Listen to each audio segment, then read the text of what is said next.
Hello বন্ধুরা, welcome to my Saraswati kitchen. আশা করি তোমরা ভালো আছো, আমিও ভালো আছি। প্রত্যেকদিনের মতো আজকে সকালে রান্নাঘরে চলে এসেছি। পুঁই শাক ধুচ্ছিলাম, কেটেছি, পুঁই শাক ধোয়া হয়ে গেছে। তার সাথে এখানে সবজিও কেটেছি, দেখতে পাচ্ছ। কুমড়ো আছে, বেগুন আছে, আলু আছে, মূলো আছে, আর এখানে পুঁই ডাঁটাগুলো কেটেছি। মাছের মাথাটা ভেজে রাখা আছে। আজকে কাতলা মাছের মাথা দিয়ে পুঁই শাক করবো। তার জন্য এখানে আমি গ্যাস ধরিয়ে নেবো। কড়াইটা গরম হোক। কড়াই গরম হয়ে গেছে, রিফাইন অয়েল দিয়ে দেবো। রান্নাটা পুরোটাই রিফাইন অয়েলে করব। তেল গরম হয়ে গেছে, ওই তেলে বেগুনগুলো দিয়ে দেবো। বেগুনগুলোকে আমি একটু লাল লাল করে ভেজে নেবো। বেগুনের মধ্যে লবণ আর হলুদ দিয়ে দেবো। লবণ দিয়ে দিলাম, হলুদ গুঁড়ো দিয়ে দিলাম। বেগুনটাকে লাল লাল করে ভেজে নেব। বেগুনটা ভাজা হয়ে গেছে, এবার নামিয়ে ফেলবো। তেলের মধ্যে আমি এখানে 5 ফোড়ন, শুকনো লঙ্কা, তেজপাতা দিয়ে দিলাম।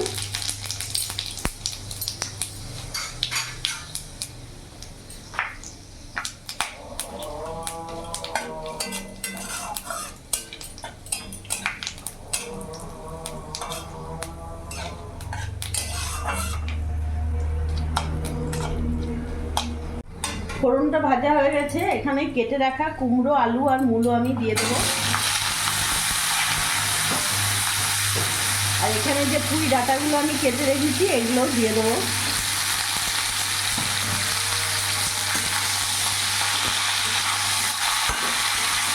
ভালো করে মিশিয়ে নেব।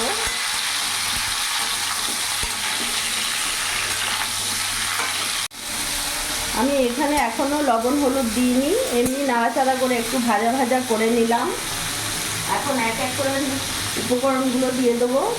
লবণ দিয়ে দিলাম এখানে 2 চামচের মতো, হলুদ গুঁড়ো দিয়ে দিলাম, আর এখানে আমি জিরে গুঁড়ো দিয়ে দিলাম 1/2 চামচের মতো। তার সাথে এখানে কাঁচা লঙ্কা চিড়ে দিলাম 7-8টা মতন আছে। হাজবেন্ড বললে একটু ঝাল ঝাল খাবে, তার জন্য দিয়ে দিলাম। এবার ভালো করে একসাথে সব মিশিয়ে নেব।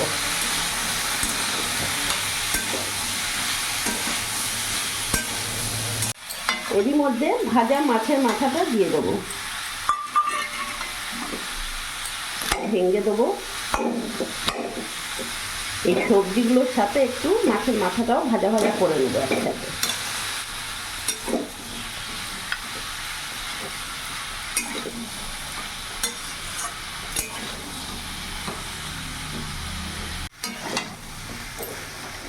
কিছুক্ষণ ভাজা ভাজা করে নিয়েছি। এবার পুঁই শাকগুলো দিয়ে দেবো, কেটে ধুয়ে রাখা পুঁই শাকগুলো দিয়ে দেবো।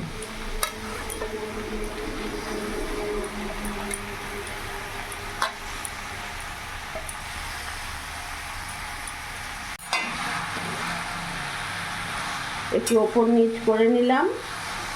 এবার কিছুক্ষণের জন্য আমি এখন ঢাকা দিয়ে দেবো।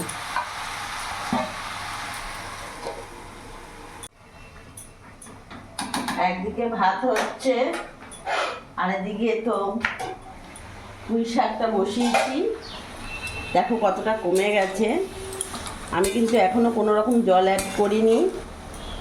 কুমড়ো দেখো সেদ্ধ হয়ে গেছে, আলুটাও সেদ্ধ হয়ে গেছে। গ্যাসের ফ্লেমটা একটু বাড়িয়ে দেবো।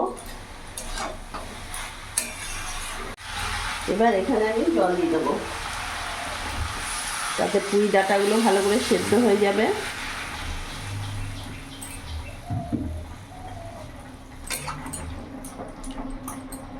ডাঁটাগুলোকে একটু জলের মধ্যে, ঝোলের মধ্যে একটু ডুবি ডুবি দিই। কুমড়ো আলু সেদ্ধ হয়ে গেছে, পুঁই ডাঁটাটা সেদ্ধ করার জন্য একটু জলটা দিলাম।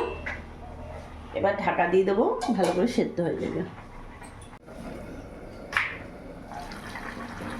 কিছুক্ষণ ঢাকা দিয়ে রেখে দিয়েছিলাম যাতে পুঁই ডাঁটাগুলো ভালো করে সেদ্ধ হয়ে যায়। এবার ভেজে রাখা বেগুনগুলো দিয়ে দেবো।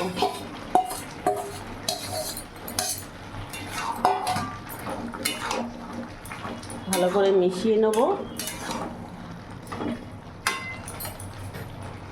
সয়ানটা ভালো উঠছে। ভালো উঠছে। বড়ি দাওনি না? না, বড়ি দিইনি, মাছের মাথা দিলাম যে। এখানে হাফ চামচ চিনি দিয়ে দিলাম স্বাদটা বাড়িয়ে দেওয়ার জন্যে। পুঁই কুমড়োর তরকারিতে একটু মিষ্টি হলে ভালো হয়। গ্যাসের ফ্লেমটা এখন একটু বাড়িয়ে দেবো, আরও মাখো মাখো হবে। এখন আর ঢাকা দেবো না।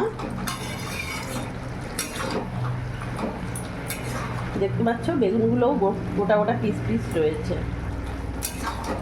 ওই জন্য বেগুনটা লাস্টে দিলাম।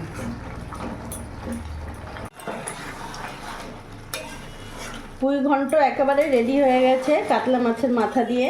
এবার গ্যাস অফ করে আমি নামিয়ে দেবো।